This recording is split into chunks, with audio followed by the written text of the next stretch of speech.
Hello, hello, hello there, everyone. How are you doing today? So glad to be here for today's Coffee Time Career Chat, the networking edition. So glad to be joining you. For those of you who are joining for the very first time, my name is Patricia Hayes.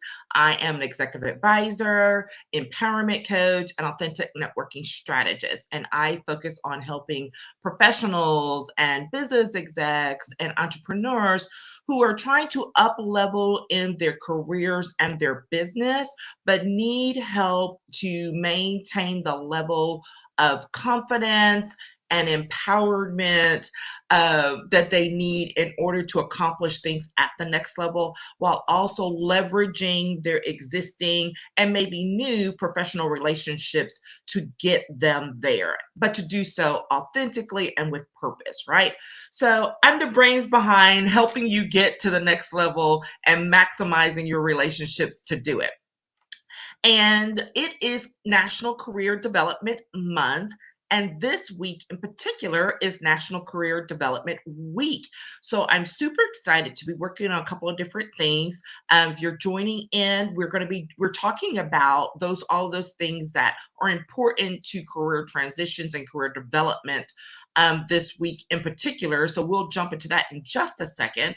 But I also want to give you a heads up is that this week that we're doing my walk in your strength challenge. We're going to do it open, out in the open, so not in a private group. You can follow the series all along on this week on Instagram and LinkedIn and on my business page. So basically in all the places, just keep a lookout for those lovely carousels so that you can follow along and give me your input on what it looks like to walk in your strength as you move along in your career, in your business, in your life, and all those special projects that you really want to get to the next level and perform at levels that you know that you can, not based on what other people think, but based on what you think, and to do it in a way that's very empowered and uplifting. So, looking forward to sharing that with you. Check it out. Make sure that you tag and like and all the things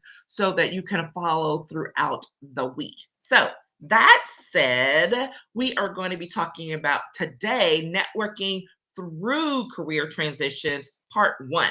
Because when I mentioned this or when I laid it out for ideas to discuss this month, I realized that this was not a one-part conversation. This is at least a two-parter. So for right now, we're doing a two-parter on networking through career transitions, okay? You can catch part two next week. Now, so notice I said networking through career transitions, not to them, because a lot of times people focus on, oh, I need to go get this person and I need to go learn about that person so that I can get to this next thing. And that is true, right? I mean, there are definitely some truths to that. But people often do not offer or do not go to the depth that they should do when they are only focused on who's the next person they can get to, right? That's a very surface level networking growth strategy, if you call it a strategy, but it is a very surface level, right? It's very traditional and it really reeks of the getting, right? The thing that I'm like, we don't do just that. We're not just about taking. We're about giving and receiving, right? And so when you take on that, what can I get out of this mentality when it comes to your networking, particularly in transitions, it can very quickly lead to frustration because you're not going to get the results you expect or want as quickly as you might if you flipped your strategy. Okay, pardon me. So the key here is always the mindset, how you're approaching it, and what is it that you're doing in order to get through this transition. So that means what are the actions you're taking while you are in the midst of it, not just to get to the quote end, whatever that destination you've identified. It's not just to get to that, but to get through it, and so that it'll be sustainable and provide you with some growth opportunities. We're going to talk about growth opportunities tomorrow, more, excuse me, on Wednesday, more in depth. So basically, the question is why bother? Like, why are we bothering to even think about this in this way?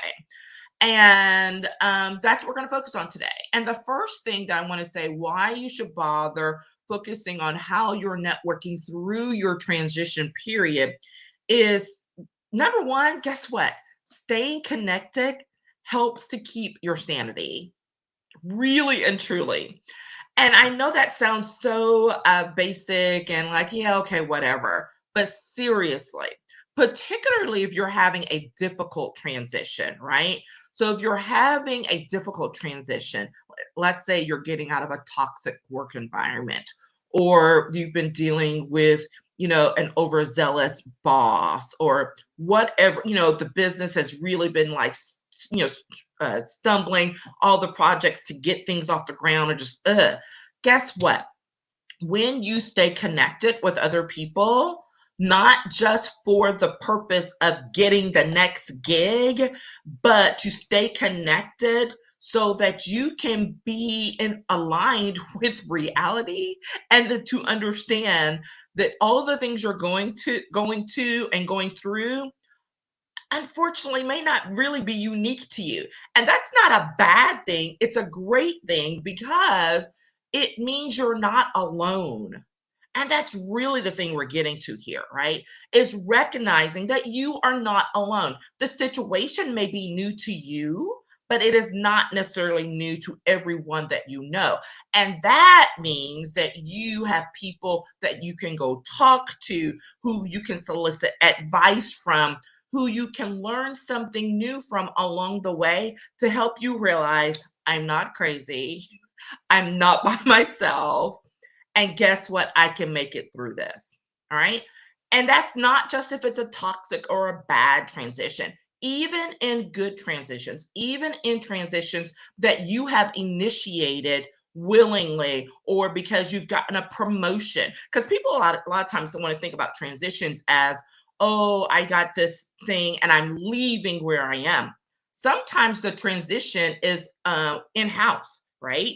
So let's say that you are working for an organization and you are being bumped up to a brand new role. Well, you have to treat that like the brand new career transition that it is, okay? Because people are not going to treat you the same. Your colleagues that you've been and peers that you've been working with, that relationship is going to shift. So all of those things still apply.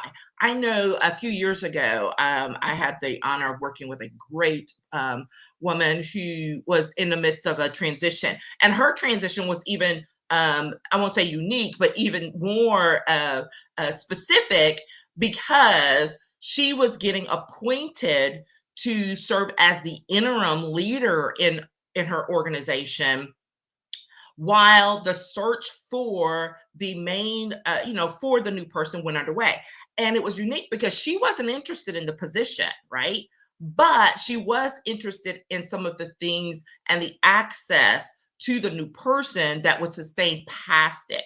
So she actually came to me for help, to help her in and to help her through that transition while serving as the interim. I served as the person who she could bounce ideas off of, to discuss how to approach situations that may have come up during that time, and ultimately as well how to maintain a healthy, sound, professional relationship with the new person when they came in, so that that transition could be successful for them as well as for her. Okay.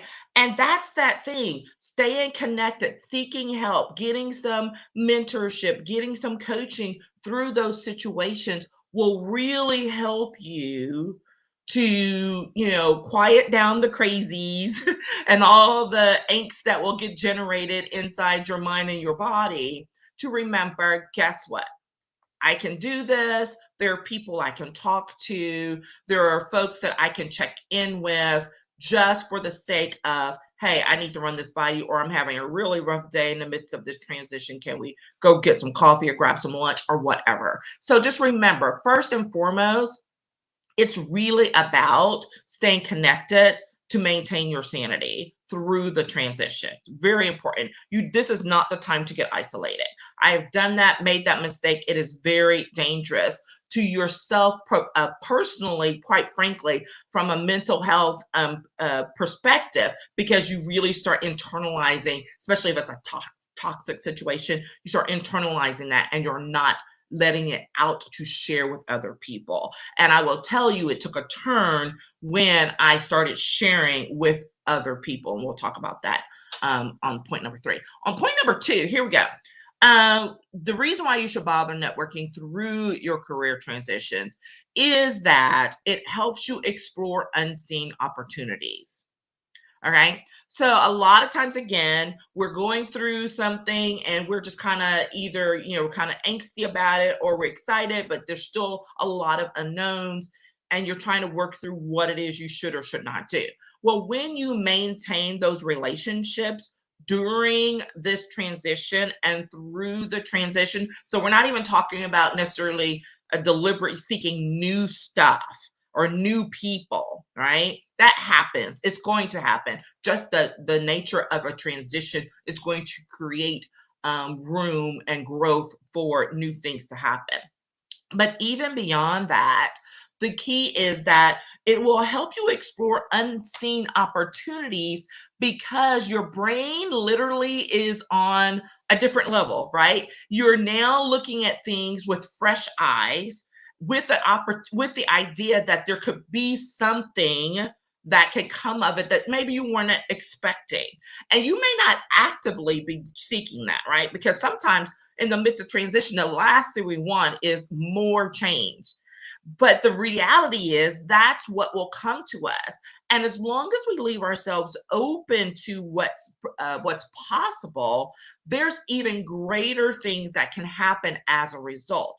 So even when you are in the midst of a transition, if you're up leveling at your current organization, or you're looking to leave it and go pursue another opportunity somewhere else, or let's say you're looking to go start your own business, whatever it may be, keep those relationships you have intact, maintain them, nurture them, engage with people just because, right? Not because you're trying to, quote, get something from them.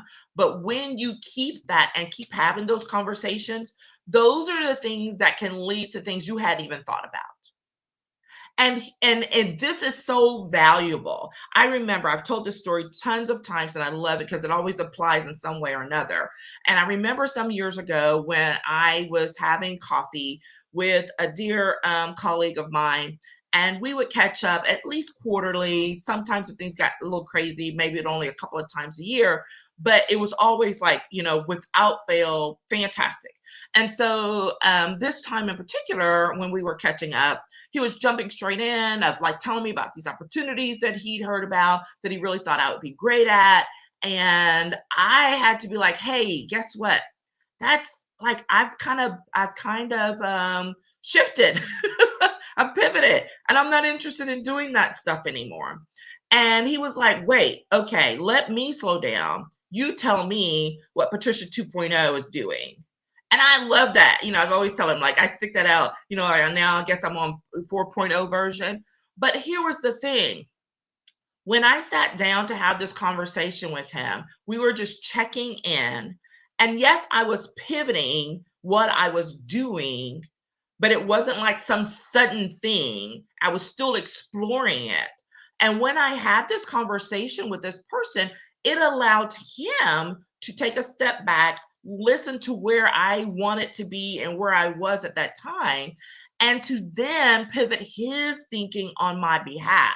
Do you see what happened? Because then it's like, wait, let me get caught up on you so that now I can clue in to what new opportunities, other things that may work well for you in who you are trying to be now. That is so, so powerful. All right. Especially when you're engaging with those folks in your network who are always great sources of information, of connection. They're the ones who are your biggest cheerleaders. right? These are the people you should be talking to on a regular basis. And regular does not mean every day, doesn't mean every week or blowing up their phones, but whatever flows naturally and authentically for you with that person. So I have some folks, it may be every week in the midst of a transition that I'm checking in with them. Then there are others, it's like, hey, I need the power call, right?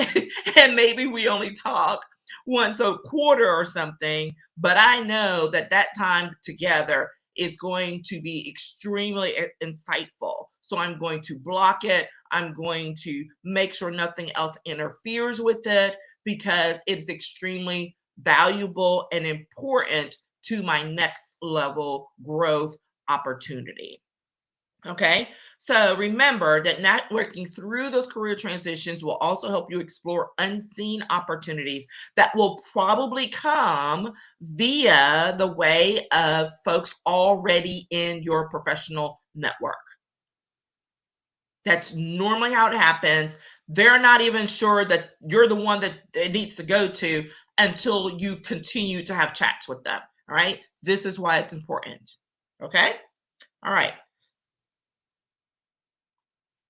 Now for number three, networking through those career transitions is a little bit of overlap from the last one, but it refreshes relevant relationships.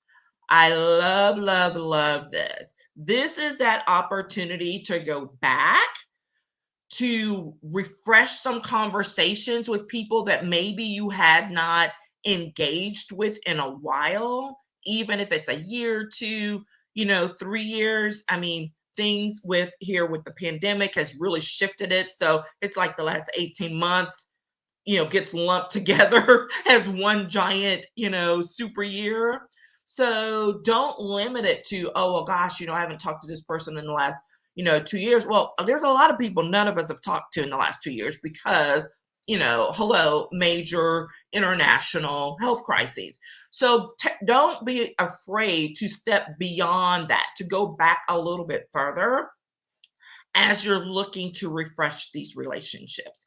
This is super crucial. I mean, like right now, the news is all about the great resignation and how people are leaving their jobs by droves, in droves, because of lifestyle issues, of realizing that who and what they want to be and do has shifted over the course of the last year and a half, 2 years. And so what should you be doing in that? This is exactly the time to go refresh some relationships, some professional relationships that you maybe have not tapped in a minute. All right. And there's a way to do that. We're not going to go into the details of that right now, but you don't have to feel guilty about it. You don't have to feel like, oh, I mean, it's all about approaching things authentically. It can be as simple as a phone call, a text message, or an email that says, hey, Patricia, I know it's been a minute since we chatted. So many things have changed. I would love to be able to get on a phone to meet for coffee or get on a Zoom with you when your schedule allows. It could be that simple. It does not have to be some long, drawn out, butter somebody up thing. Just be real. I highly encourage it. It is very effective. Just be real, okay? And when you do that, what happens is when you leave yourself open to that, the people who you need show up. It's just the truth. It's just the way things work. The people you need at that time show up, or the tools that you need to get to those people show up, right? The bottom line is what the opportunities to go and refresh some relationships that are relevant to where you are now, or to gain access to some new ones, will appear. You just have to leave yourself open to receiving them and making sure you take the action necessary to follow through and to follow up. Literally, just this weekend, I attended an event that I almost didn't go to because I was running behind. I had back-to-back events on a Saturday morning, and I have not been used to that in quite some time. But I went ahead and went to the first event, and I was there, and I, was there to deliver some things and to show my face. And then literally at the end, I'm almost about ready to leave. And the connection that I was supposed to be there for happened. I didn't plan it. I wasn't looking for it. Totally connected with someone who is going to be extremely important in the lives of other people that I know. So it's not even for me personally, right? I'm like, oh my gosh, I've got to introduce you to this person. Here's what's going on. All of these types of things. This is what you do when you make the effort, go do the thing, allow yourself to experience some visibility even when you're not necessarily feeling like it. Okay. And those relevant relationships will appear and show themselves. All right. But you have to make the effort. It's not like, oh, I'm just going to sit here and like, where are they? No, you do have to do something. You have to put yourself out there. You have to make some calls. You have to talk to people. All right. Keep doing that. Maintain that level of visibility that you need during a transition. This does not mean you go hide in a corner or behind your Zoom, camera and turn it off. Make yourself literally physically available and visible to people. Okay. And this is how you can maintain those relationships that you need, as well as to develop the ones that will help you through the career transition, through the professional transition that you are experiencing at this time or in the near future. Okay, that is it for today. It has been fantastic being with you. Make sure you connect up so that you can keep track of the Walking Your Strength challenge that's going to be going on live on my social media channels this week in honor of National Career Development Week. So stay tuned for that. And then also there's going to be some Black Friday coaching opportunities and a winter workshop where you can get some strategic career planning in place to build the relationships that you need so that you can have a successful 2022 the way you want to. All right. Take care. As always, you know where to find me. Hit me up in the messages, send me an email, and I'm happy to schedule some time to get on the phone and chat about what your next best thing is going to be and make it happen. All right. Take care, and I'll talk with you again soon. Bye-bye.